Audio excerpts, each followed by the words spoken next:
Demand to be treated with respect.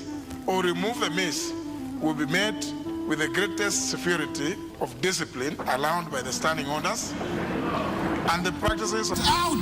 Many of them get out. As many of the opinion say no. Rise on it.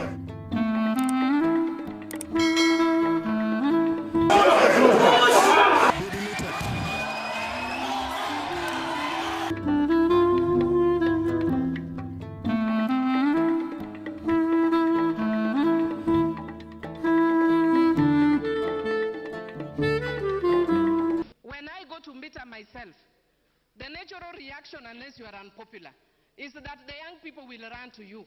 If you do that after this law passes, you will be jailed for 20 years. So do not be misled. And every mwananchi, every Kenyan thinks the back of the good security in this country stops with the president. But Mr. Speaker, the situation as it is, the paradox of the whole thing is like hiring a guard. Then you give him a gun and you keep the bullets and you still expecting to shoot. Mr. Speaker, we are making fundamental amendments to various laws which even go a long way into, through backdoor, amending our constitution. Article 245, we've said the security, the buck stops at the presidency. Article 245(7) says the president can fire the IG. The IG and the deputy IG have the security tenure. How is the president going to work if he cannot fire these people, Mr. Speaker? Mr. Speaker, if these amendments pass as they are, Mr. Speaker, this country will witness darkness at noon, Mr. Speaker. They will see darkness at midday, Mr. Speaker. Many articles of the Constitution are violated by this bill. And there is absolutely no reason why we should use an ordinary piece of legislation to attempt to amend the Constitution. We are just talking about, there is court, there is Jubilee. Mr. Speaker, those children who are crying, they have lost their parents. And here you are telling us stories here, Mr. Speaker. Well, shame on them, Mr. Speaker, or anyone who is seeking to play around with the lives of Kenyans, Mr. Speaker. As we debate, we should point out the ones that we feel are very good, the ones that we feel the committee and the other stakeholders didn't do very well, and then we build a bipartisan approach. I think it is the right of every member of this House to express their views independently, and if members can agree that the views of their colleagues are as important as theirs, that can be the starting point.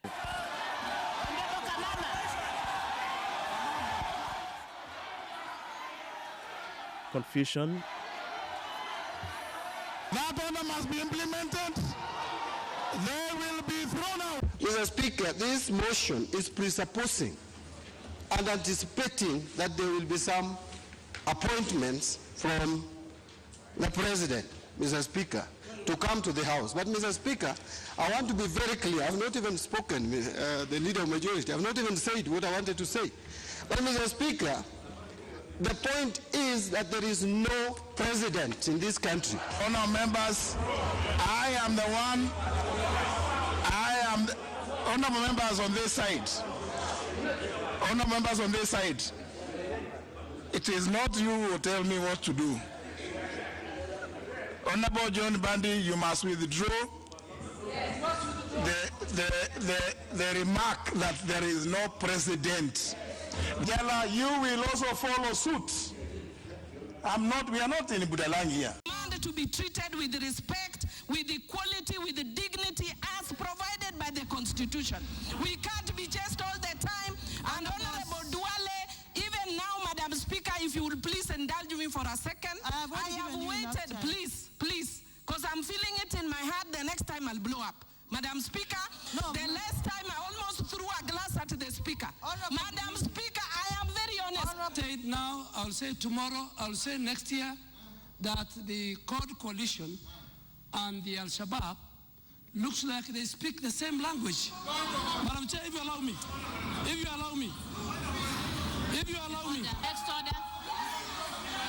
Next order.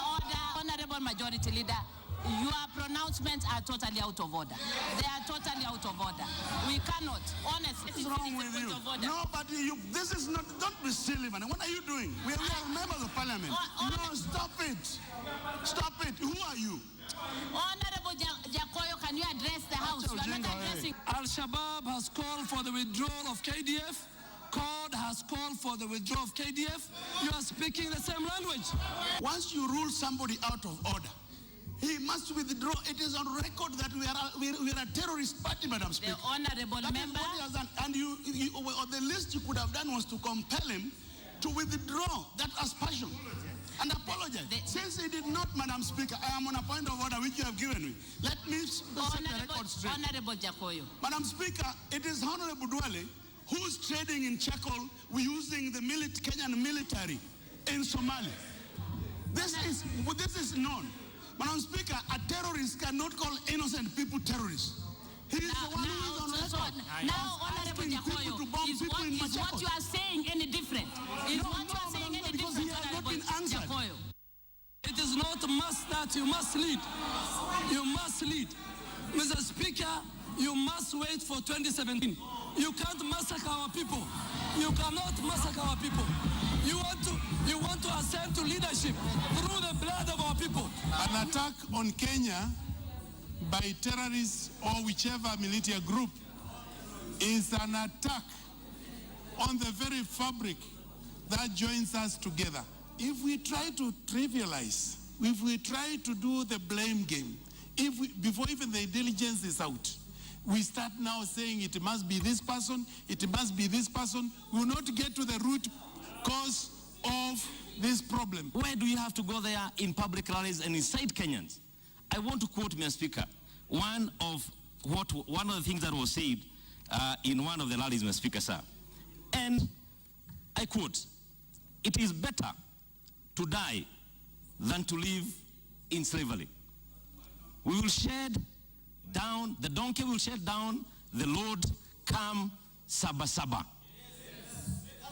Mr. Speaker, it continued to say, ukiona mwenzako anyolewa, chako kitie maji. Since when, Mr. Speaker, sir, did the terrorists differentiate between a Kikuyu, a Kalenjin, a Luo, a Kisi, a Kamba, Mr. Speaker, sir? Since when did the terrorists know that there are certain people who must be cleansed before others? Mr. Speaker, sir, I speak this without a fear of contradiction. What we saw in Peketoni is ethnic cleansing, Mr. Speaker, sir. It is not terrorism, Mr. Speaker, sir. It is not terrorism. And if we must take care of our statements, those statements must start with the leader of CORD, Honorable Raila Amolo Odinga. You have no business shouting from where you're sitting. Out for the rest of the day. Get out.